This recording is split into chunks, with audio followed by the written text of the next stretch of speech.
This is The Dime. Dive into the cannabis and hemp industry through trends, insights, predictions, and tangents. What's up, guys? Welcome back to another episode of The Dime. I'm your host, Brian Fields, and with me, as always, is my right-hand man, Kellen Finney.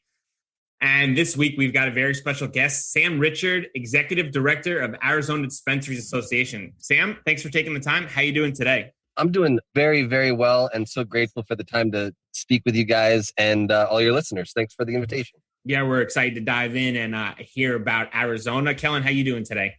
I'm doing well. I'm super excited to chat about Arizona, where my alma mater, NAU, is. And I just want to do a quick shout out to NAU taking down U of A's football team a couple weeks ago, first time in almost 100 years. So let's go Jacks. That's right. Go Jacks. As a Sun Devil, I'm right with you there. Yeah. Anything when U of A loses, I'm happy about. Same.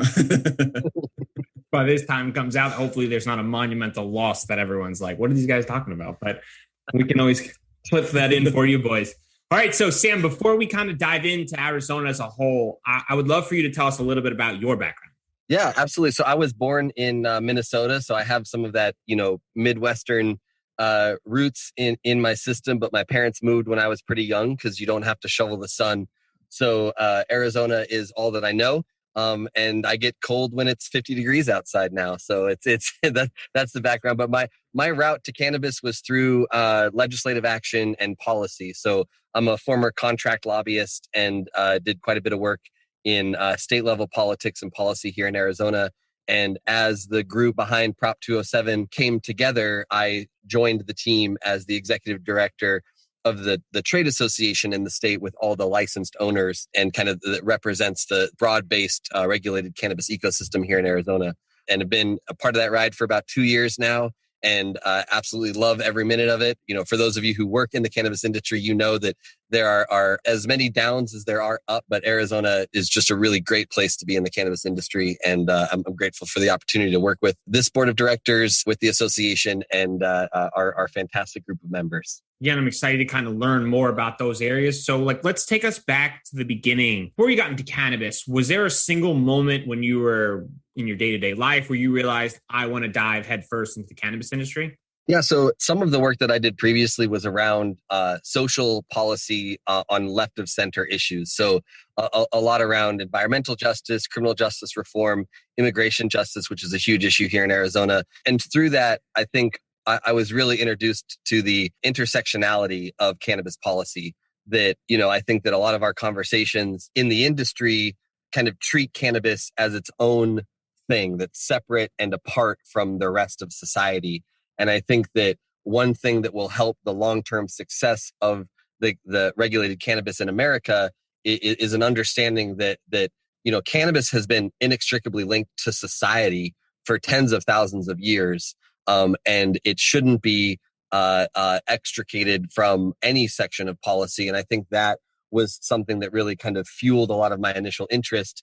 A big part of our legalization initiative was focused on restorative justice issues. 20% of our existing market was the number that we used to include in social equity licenses. There's a large swaths of money that will continue to go to try and chip away at the incredible harm done by the decades-long failed drug war that was really, felt with some incredible pain here in Arizona with the likes of people like former Maricopa County Sheriff Joe Arpaio and former Maricopa County Attorney Bill Montgomery that really just kind of had a laser focus on going after cannabis consumption. And we're grateful that we were able to communicate the idea of cannabis and normalize cannabis in such a way that 2 million people voted yes on Prop 207 with nearly a 20% margin, a 60-40 margin on election night in 2020. So pretty exciting times to be in cannabis in Arizona, and so happy to chat about it with you guys.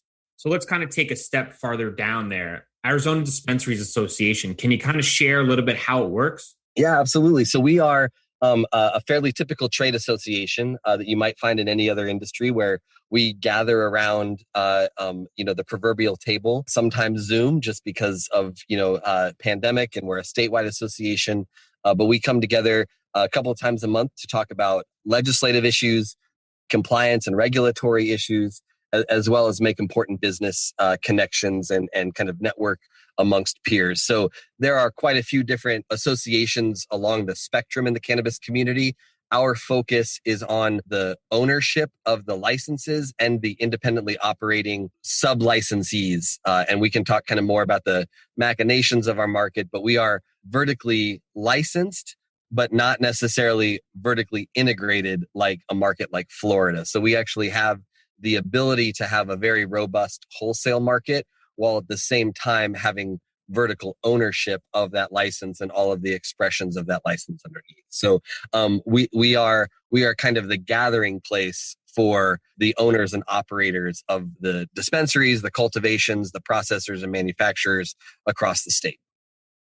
So to take it one step further on that, is it like an expo kind of event where it's just Arizona focused, where people come to network, or is it more discussion based? Can you kind of take us behind the curtains on how it works? Got it. Yeah. Sorry, I now understand better what you're trying to get at. So we are an extremely boring association for people who are generally interested in the cannabis community. Our focus is on making the business climate as operable as possible from the perspective of current owners. So as new testing regulations come out, we are in a position to offer feedback and suggestions to the regulator as what would work for industry. And of course, we don't get everything we want, but it's that ongoing and collaborative relationship with our regulator. So a really good example, just a small little vignette in some of the work that we do. We are regulated, just as every other market across the country, by the Division of Weights and Measures. Packaging is an incredibly important part in the cannabis world. Well, according to the NIST handbook, the National Institute for Standards on something or other, you have to list both metric weight and U.S. customary unit weight on all packages that are sold. But cannabis has largely been under the radar of divisions of weights and measures because we're not federally regulated yet. So our division was concerned that we were only listing things in metric units, right? So this is a 3.5 gram eighth, or this is, a 1 gram container of butter or wax, right? Well, hypothetically, those packages also need to list that it's 0.15 ounces or 0.035 ounces for the 3.5 and the 1 gram in particular, right? So we're actively working with the National Board of Weights and Measures, as well as our local regulators here, on kind of a glide path to help make sure that all of our operators are fully in compliance with those particular facets of our work, so that when we get to that federally regulated world, Arizona operators don't have to kind of battle with the struggles that go to that minute level of regulation and compliance. Yeah, that's such a key detail, right? And it's sometimes I think it's overlooked, of the complexity of such a minute detail, but is so necessary for being ready for the next step. So is Arizona one of the only ones that has a dispensary association? Are there other states you're familiar that have similar associations? Yeah, absolutely. So I'm not unique, which I'm very grateful for. And I lean on my colleagues across the country quite often. So one of the facets of my work is with a group called Attach, which is the American Trade Association for Cannabis and Hemp. And there are regular gatherings of the MEs in other states. So the Nevada Dispensary Association, my friend and colleague Lake Martin is working in fantastic ways over there. You also have the Hawaii Dispensary Association. There's the New Mexico Chamber of Commerce, and there's groups in other places that are doing similar work. I obviously listed kind of my regional partners, but this is something that, happens in Massachusetts and Maryland and pretty much any market where there is cannabis, there will be an association. The question is kind of how that association matches up. So I think that a lot of your listeners will appreciate some level of detail. So if you'll forgive me, I'm going to go into the trenches here in a little bit. In my experience, many of the associations match the licensing model of the market that they're in. So in Ohio, as an example, there are 3 different associations because there are 3 different licenses. You need a different license for retail, different license for cultivation, a different license for processing. In Arizona, because of our vertical licensure, we really only need one association. because if you're in the market, this is how that happens. So that's really kind of how that works. So if you're in a place like Nevada, there are a couple of different options to go to, but the retail license holders work with Lake and her team at the Nevada Dispensary Association. And there's nuances across the country, but at the end of the day, we are not the only significantly sized or significantly successful trade association for the cannabis ecosystem. I appreciate you breaking that down. And it seems like you provide such an important value for the operators in Arizona. And as you kind of were sharing those details, I mean, it just kind of takes me back on how challenging cannabis is from a state to state standpoint and all these different variables that others have, especially for these large scale MSOs that are operating in multiple states, how complex understanding the balances of all these associations and the challenges is. So to continue on, what percentage of the operators in Arizona are involved in the ADA? So there are 125 licenses that are currently open as a part of the market, and we represent 105 of those licensed owners. In addition to that, there are a variety of groups that have made the decision to join and contribute meaningfully to the association that aren't licensed owners. So an example, and actually I'm wearing their shirt today. Wana, a great California brand and regional brand and all of that, is in the Arizona market. They are a member of the association, even though they do not own a license to operate in Arizona. They lease that ability to be here. So even though Nancy and her team, aren't on the ground day to day, they absolutely care about the market. And we see that in many regional companies coming in, right? So Connected and Alien Labs is now operating in Arizona. You have groups like Stizzy that have kind of put their toe in the water here in Arizona, and a variety of other options that we can go down that path. But our primary role is to protect and advance the regulated cannabis ecosystem from the perspective of those licensed owners. I'm going to take it one step down that path. So when you're having those conversations in a large group setting, do these conversations sometimes get heated? Because obviously what's going on there are pretty intense from an understanding of the complexity of what needs to occur, but also the importance of ensuring that the decisions that are made are valuable for the collective. So how does that kind of work when you're all kind of discussing that? Is it an open forum? Can you kind of shed some more light on that? Yeah, I'd be happy to. And before we went live on the recording, we were talking a little bit about football. And I often think through metaphor because it really helps me kind of encapsulate things. So I really feel like when we get together as an association, it is like a meeting of the NFL, right? We are there to make the league better. We are there to make the game of football better. But as soon as that meeting's over, and we see each other on the field, it's back to being competitors, right? And, I forget right now if the Cardinals see the Jets this season, but, I'm sorry if that has to happen this year. But the reality is that I think both the Jets and the Cardinals care about maintaining the integrity of the game of football and moving that game forward. And I think when we have those conversations, as difficult as they may be, they always come from a place of a singular vision and shared values to maintain the integrity of the regulated cannabis ecosystem. Because here in Arizona, it remains the case, as in almost every other market where there is regulated cannabis, that we have a shared competitor in the illicit market. And when we're sitting around that table as an association, what we want to do is we want to continue to take back our market share from the illicit market and other regulated markets where our residents feel they have to travel to get regulated cannabis. So that's really and I guess maybe in a subtle way, I'm calling myself Roger Goodell in that, but maybe if I get a shot at running the NFL, maybe I'd do a better job than him. Who knows? Well played to integrate the shot taking in there. I'm just going to lightly skip over that, or I'll just edit it out if I don't feel like it. But well played, Sam. Well played, Sam. All right. So I'll say, and I'm sorry, I just want to mention this. I actually am a fan of the Jets because Todd Bowles, was former defensive guy here with the Cardinals. So big shared love. I appreciate the sympathy, compassion, but it's just not necessary over here. We'll figure it out by the time this thing airs, hopefully. All right. So kind of continuing down the route. Take us on the politics side. I think so many times we as people who operate in this space or interested parties in this space sometimes don't understand the complexity of what goes on with passing some of these politics through. Can you kind of take us behind the curtain a little bit about, Prop 207 and kind of what influenced the speed which allowed Arizona to pass it so fast?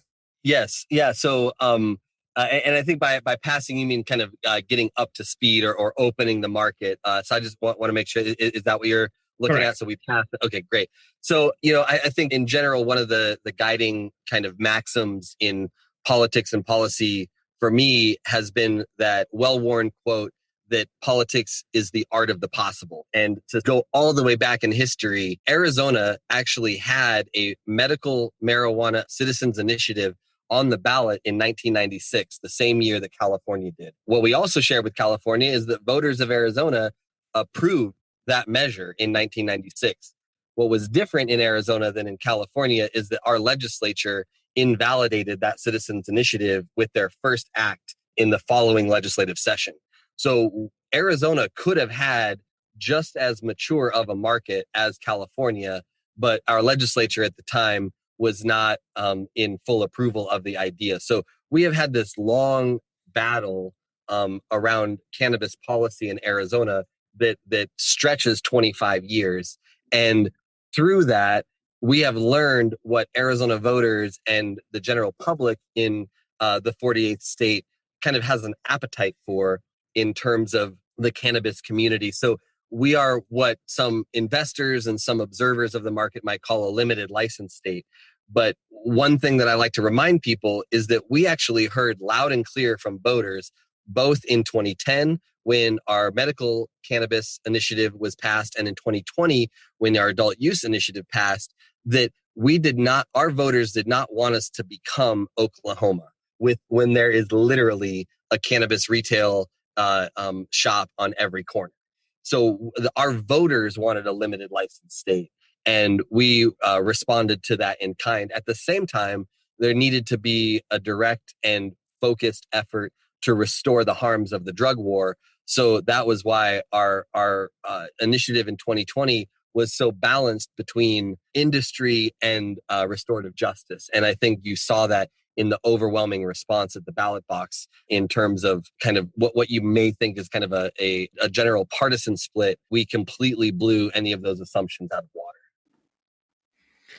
Let's talk about Anchor. If you haven't heard about Anchor, it's the easiest way to make a podcast. Let me explain. It's free. That's right. No more excuses. Get your lazy ass off the couch. Go start a podcast. There's the creation tool that allows you to record and edit your podcast right from your phone or computer. Once again, no more excuses. Anchor will distribute your podcast for you so it can be heard on Spotify, Apple Podcasts, and many more. Couldn't be easier. Even better, you can make money from your podcast with no minimum listenership. That's right. They're paying us for this ad. Thank you very much, Anchor. Download the free Anchor app or go to anchor.fm to get started now. Kellen, jump in there. Did you know that? Know what? Know what Sam just said about it being on the ballot back then, and then how close things really came to moving forward? I did not know that it was on the ballot in 1996, but going to school in Arizona, it was pretty obvious that the significant portion of anyone I met from Arizona that attended college, at least with me, was pro-cannabis, from our generation at least, which I think is probably the case in most college campuses across the country, would be an assumption, I think. But I also wasn't aware that Arizona did not want to be an unlimited license state.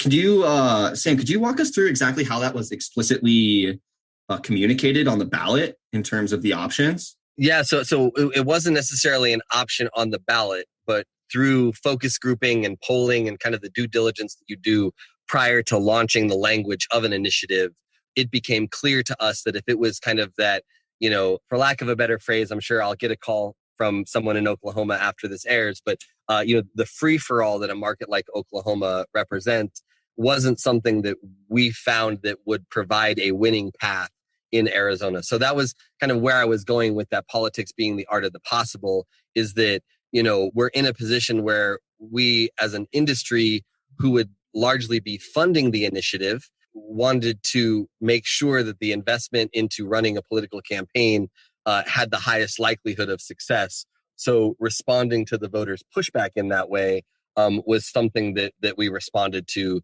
in kind and made sure that there was going to be a cap. So the actual policy hook is that in Arizona, for every 10 licensed medical pharmacies, we are allowed one medical marijuana license that is now a dual license in an adult use marketplace as well. So we will never eclipse a 10-to-1 ratio of the number of pharmacies in the state. And that was something that the voters responded well to, and obviously continued to respond well to in 2020. And the thing that I would say, and I'm sorry to continue rambling here, but Brian asked the question kind of how it happened so fast.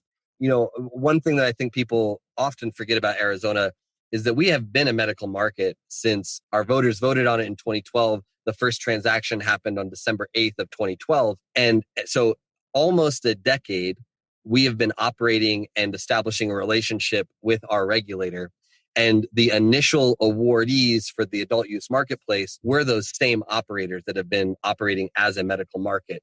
So the idea that this was going to be a completely separate program was kind of really off the table in terms of what other markets have had to experience with that. We also had a very robust medical program. We have somewhere in the neighborhood of about 315,000 qualified patients currently, and we have just around 7 million people that are residents of Arizona. So in terms of a per capita basis, we're actually a stronger market than a state like Pennsylvania, and essentially neck and neck with a state like Florida in terms of that medical market. So we had an incredible level of market maturity from a medical standpoint going into that adult use standpoint. We also, I'm very proud to say, because of the work of the association, have a very strong and collaborative working relationship with our regulator. So those 75 days between election night and the first transaction on January 22nd of 2021 were some very, very long days and long nights, but we worked collaboratively to make sure that this was going to be a program that worked. The other thing, which, is crazy to even talk about this 9 months after the fact-ish, 8 months, 9 months after the fact, is we launched in the middle of the pandemic. And what's different than Illinois launching in the middle of the pandemic is we knew it was the pandemic when we voted on it, and we knew there was still going to be the pandemic there. So someone who I revere and admire in the space, Chris Crane, he often talks about kind of the two choices that regulators have in going into an adult use market. You kind of have that date certain, or you have the flip the switch model. So you saw that date certain idea come through in a state like Illinois, where there were lines around the block between the week of Christmas and New Year's as people were anticipating that January 1 launch date, where we did something called flip the switch, where just one day without any announcement or kind of preparation, the Department of Health issued the licenses and we had that first transaction. With that reality, what you had is you had more of a trickled in effect. So you didn't have the lines wrapped around the block, but you had like kind of a building momentum and a building excitement, which was a very huge benefit for us in Arizona in the midst of the pandemic, where we didn't have 125 super spreader events on the launch day of adult use, because we were able to kind of maintain social distance. So to the extent that we did have lines around the block, it was largely because people were standing 6 feet apart.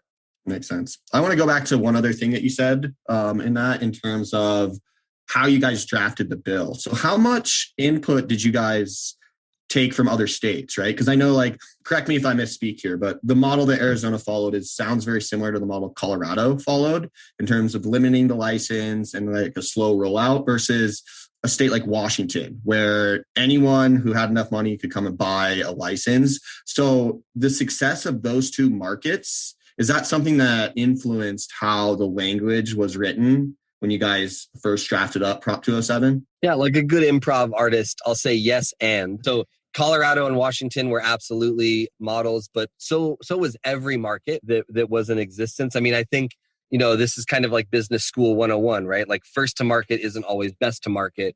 We were in a position in Arizona to learn from our friends and colleagues who had done this in other markets, whether that be Illinois, Washington, Colorado, California, Massachusetts, other places that kind of went first. And, we also have the benefit of living in the shadows of the two most mature adult use markets.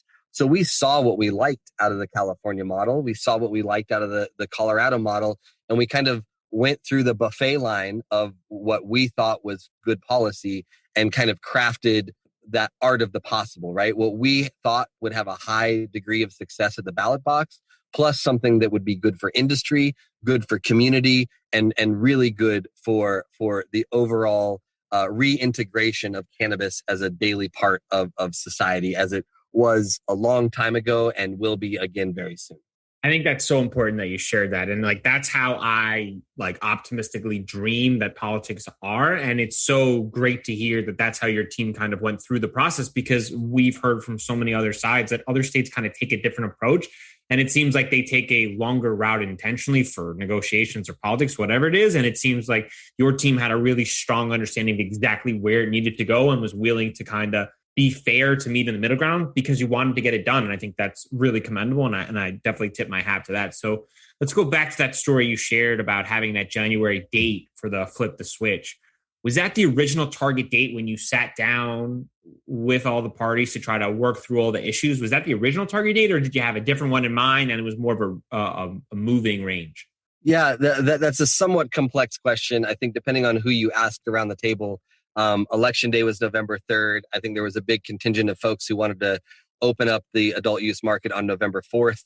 But I think that there was also some folks who understood that there was, some kind of a level of preparation that was necessary, right? I think that we're seeing that with the COAO bill that's happening right now. I think that there are conversations that people are having that we've never had before. And not just in terms of like, we are actually a topic of conversation in Washington, more so people like are realizing that full legalization, full integration into kind of how American capitalism and American business works is going to be extremely difficult because all sorts of different federal agencies are going to want a piece of our pie, whether that's the FDA, the Small Business Administration, the Division of Weights and Measures that we talked about, right? But, any cultivator that grows under glass or under tent or anything like that is going to get a visit from the EPA on the appropriate handling and disposal of pesticides. And like, that's just one small example of the dozens and dozens and dozens of federal agencies that will be breathing down cannabis operators' necks. So for anyone who thinks that their state regulator is difficult to work with, I think that they might not be excited or they shouldn't be as excited about legalization happening as soon as it may, because there's going to be a lot of those moving pieces. So I kind of went in a different direction of what your question was there. So I hope you can remind me what it was, but I just wanted to highlight that I think that we often position legalization as kind of like the zenith of what we're after.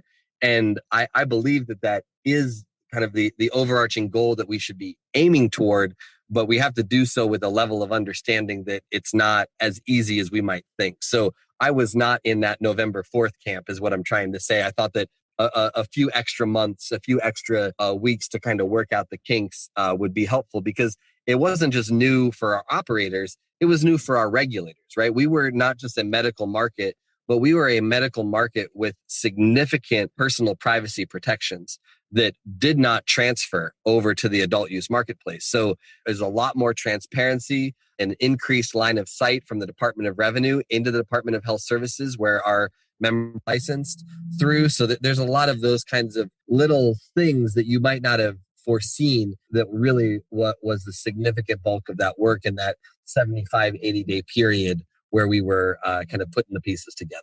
I mean, 75, 80 days is still extremely fast. And I definitely support the guy who was like, November 3rd, let's get it done tomorrow. Just call the media. We'll just flip the switch and we'll start moving product. Can't blame him for the optimism. So take us through that conversation, because like it's so fascinating to hear that. Obviously, 70 days is still a very short period of time, but was there one issue that kind of dragged on that was harder to kind of get past as a collective? Can you kind of share some information behind the scenes on that? Yeah, that's another really great question. You guys are full of them. I love it.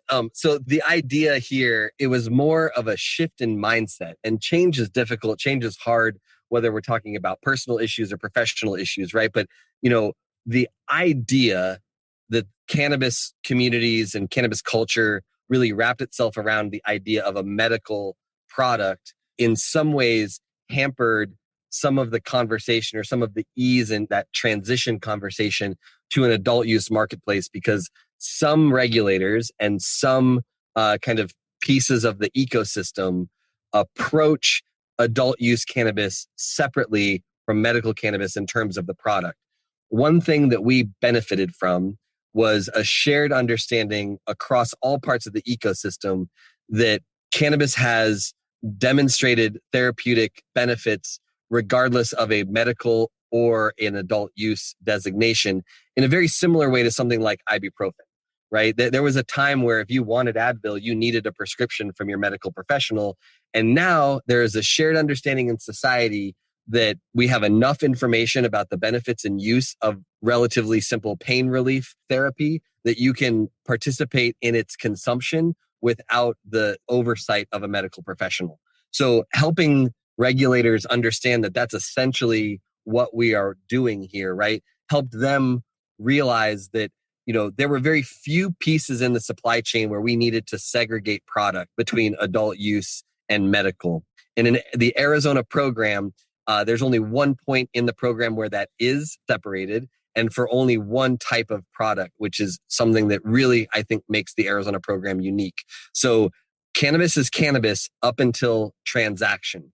And at transaction, the only thing that is separated is the amount of adult use edibles. So every adult use edible can only have a maximum of 100 milligrams per package and needs to have a suggested dose of 10 milligrams per serving. And that is something that's unique, right? So in a place like Colorado, there are RFID tags that are separate. Even if you have the same, room of Blue Dream, you have to have tags for medical Blue Dream and tags for adult use Blue Dream.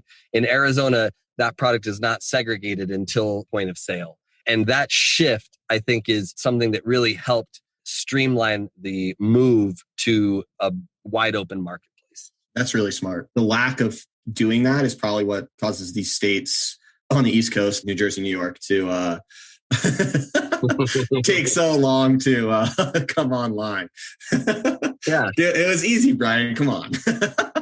I mean, you're right. Like, they're trying to separate it, and they're the same product. It makes so much sense the way that Sam just described that. You know what I mean? Sure, right. But Sam's been very straightforward, and unfortunately, on the East Coast, we don't do things straightforward. We overcomplicate things, and I think it's because of the financial value of what these companies have from the market standpoint. I think I'm not, minimizing Arizona's market size. Obviously, they're crushing it, but I think some people see New York and they see this massive opportunity, and everyone's very protective. And I'm sure there's a bunch of politics stories we can talk about offline, Sam, that you can share that are just nauseating to hear.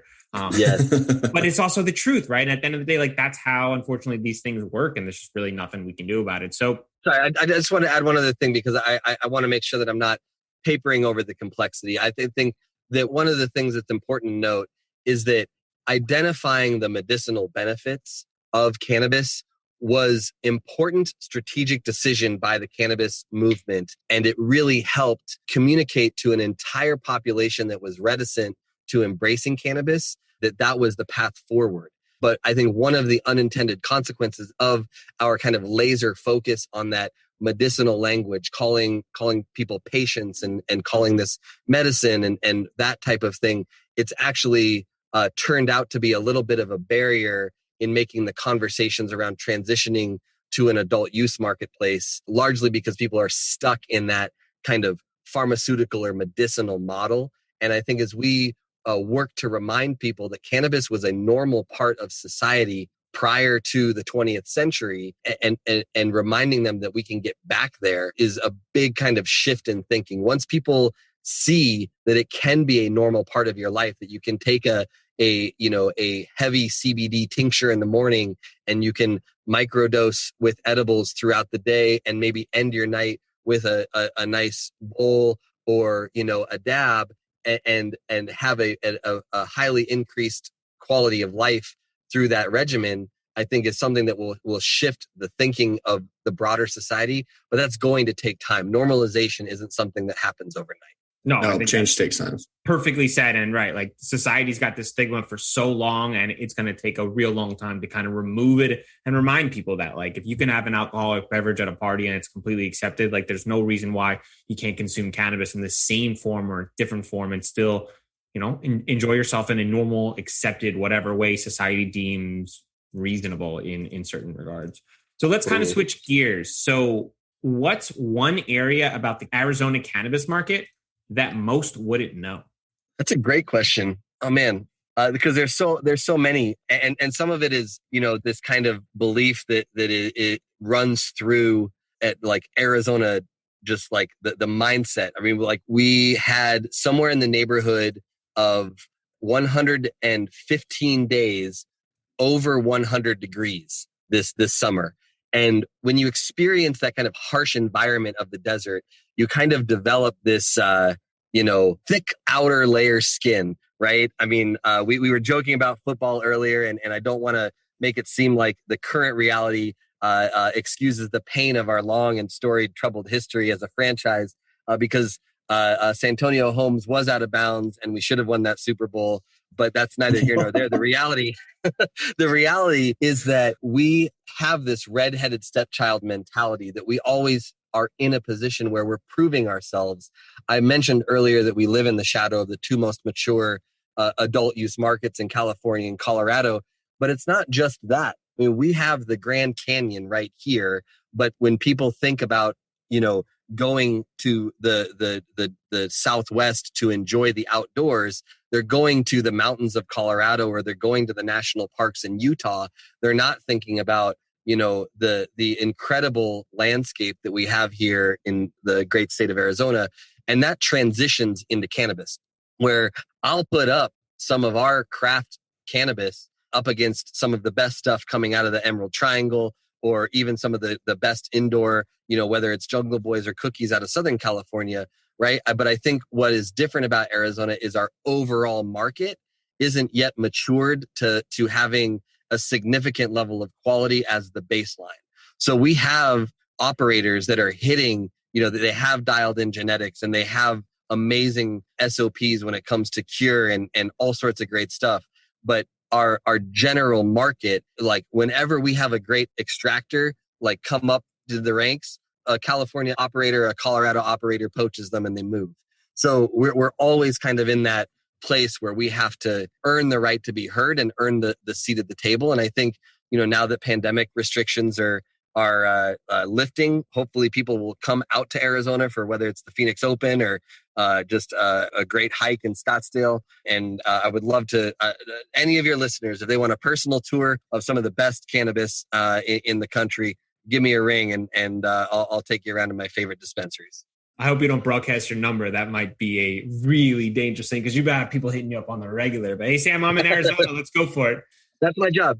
I'll have one other thing I want to throw in there to a little salute to Arizona is every high-end skilled grower that I've ever come across. And when we talk about the best environment to cultivate cannabis, whether that's indoors, outdoors, every single one of them has always deferred to the best place, if I could pick anywhere in the world, would be out in the desert with enough water, because you're not going to deal with pests. The plants thrive in that kind of high heat environment as long as you have enough water for them. And so I think that as the pandemic lifts, you're going to see more high-end outdoor growers look to states like Arizona, just because of the environment is also not conducive to pests. So it decreases your costs from pesticides and pest mitigation programs. And the plant does love to grow in high heat, right? And so as long as you have enough water, the plant's going to crush it in those kind of environments. So I just want to throw that caveat out as a little love to Arizona.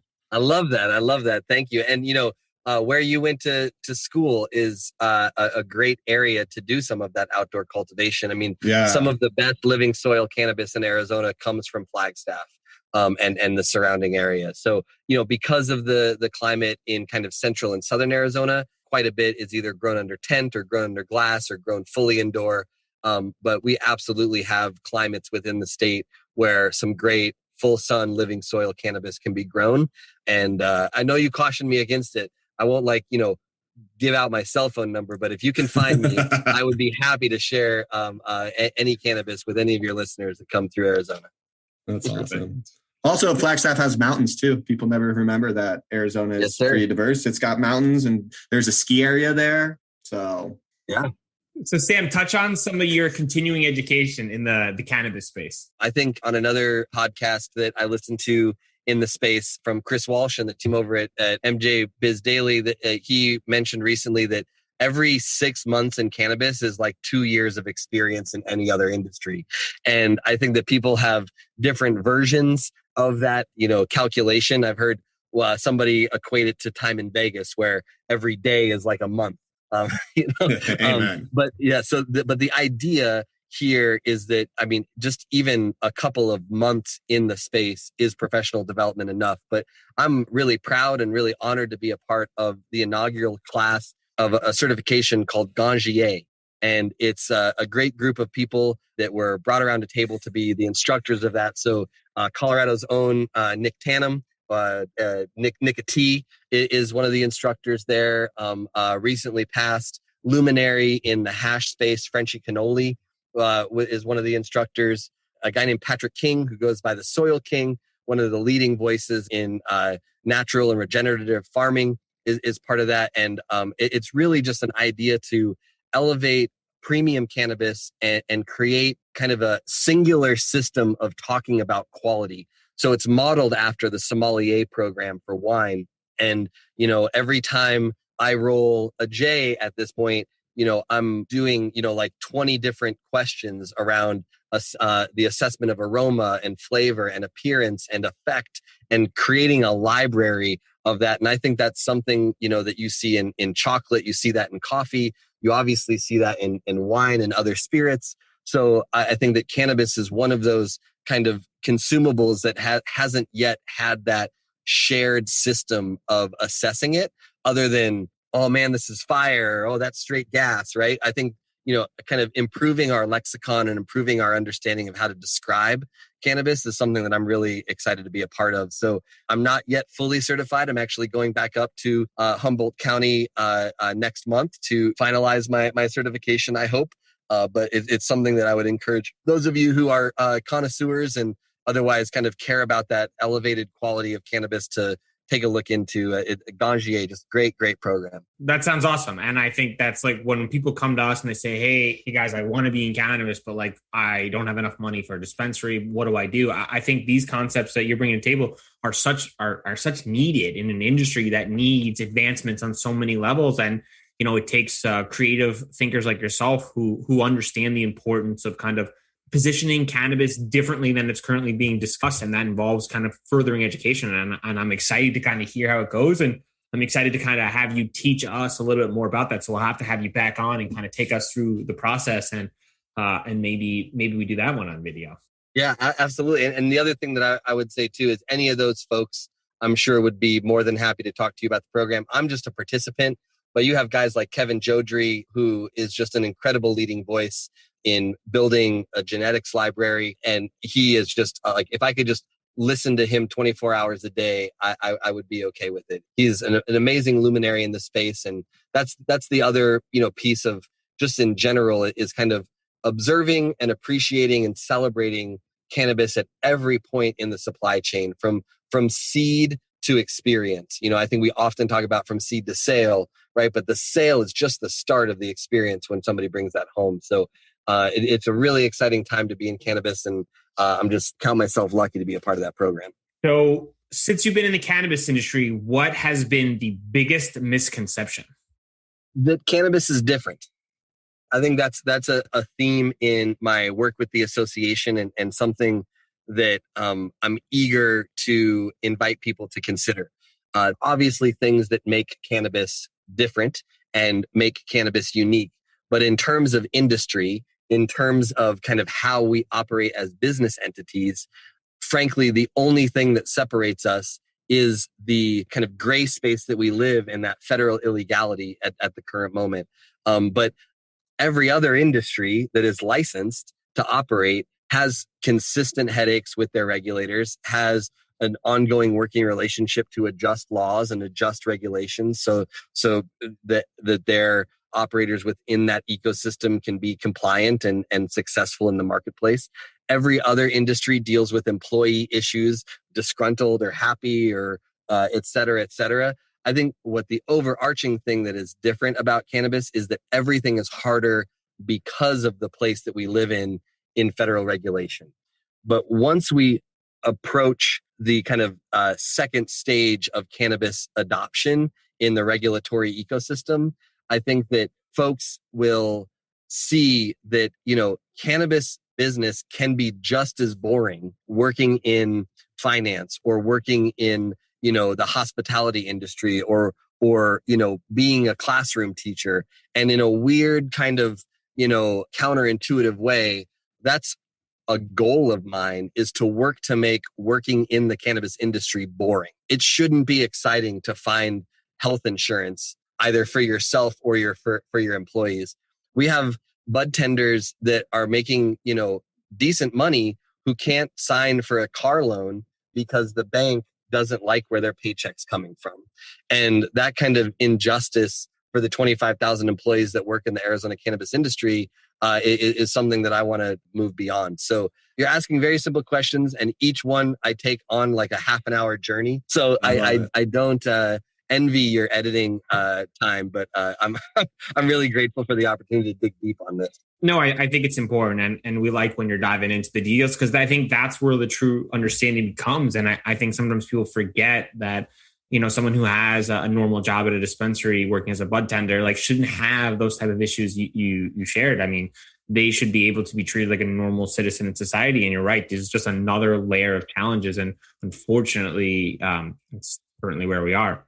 So before we do predictions, we ask all of our guests, if you could sum up your experience in a main takeaway or lesson learned to pass on to the next generation, what would it be?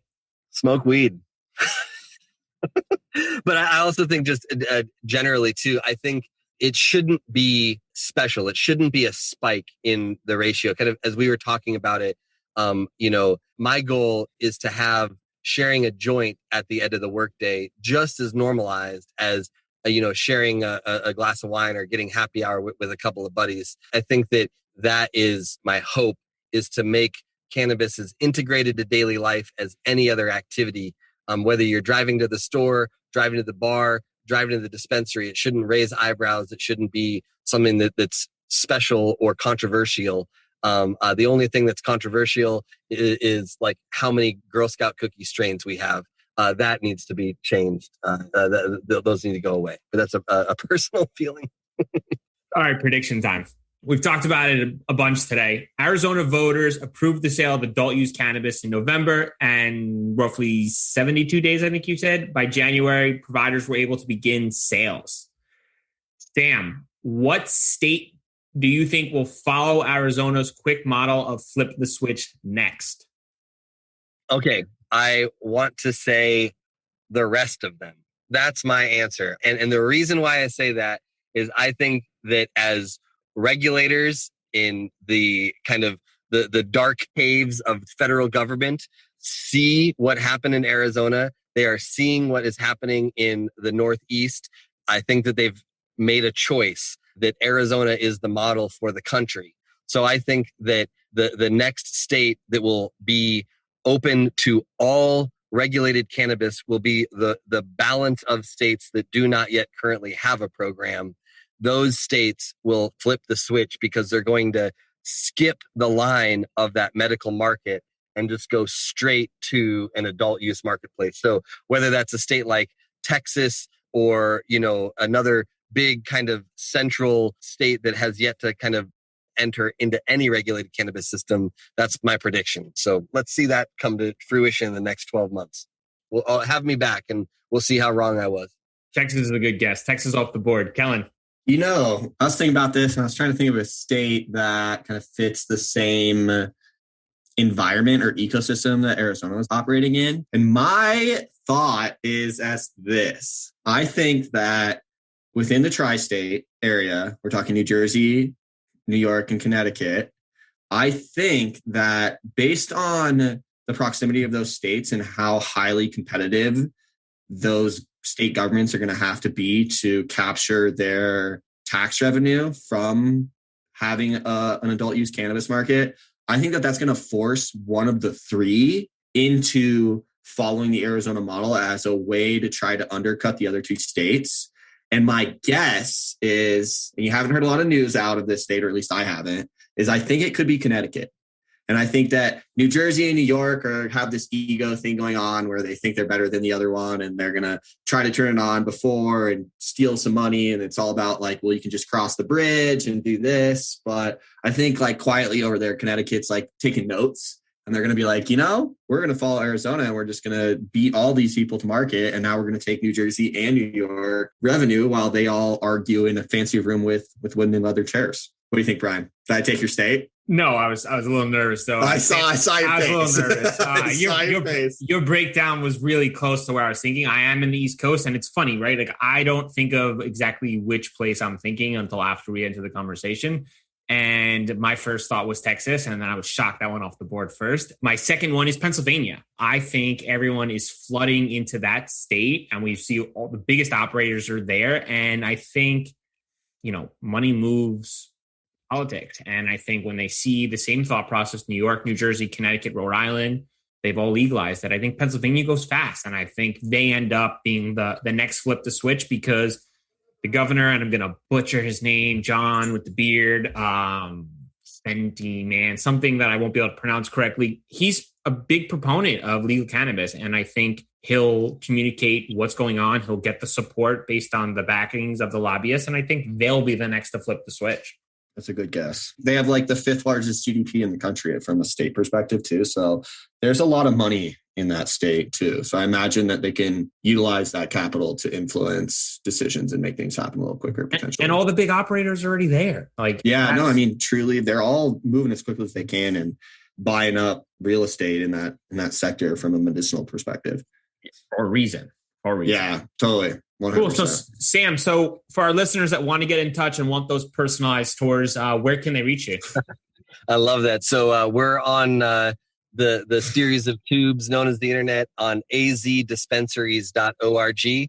And my email is just sam at that URL. So happy to receive any emails from anybody out there, and check us out, azdispensaries.org. We're on Instagram and all that. But as we discussed, a lot of our work is kind of internally focused on our members. So we aren't super active on the social medias, but always happy to interact with folks who want to know a little bit more about Arizona, the grand cannabis state. You're not going to give out your digits? No, I'm just kidding. I'm not what was that rapper? Mike Wall? Yeah. That's good marketing. I won't do Shout out to Mike Jones, by the way. Oh, sorry. It's Jake, not Mike Jones. I think the song goes, who? Mike Jones. I think that's how it goes. Thanks so much for your time.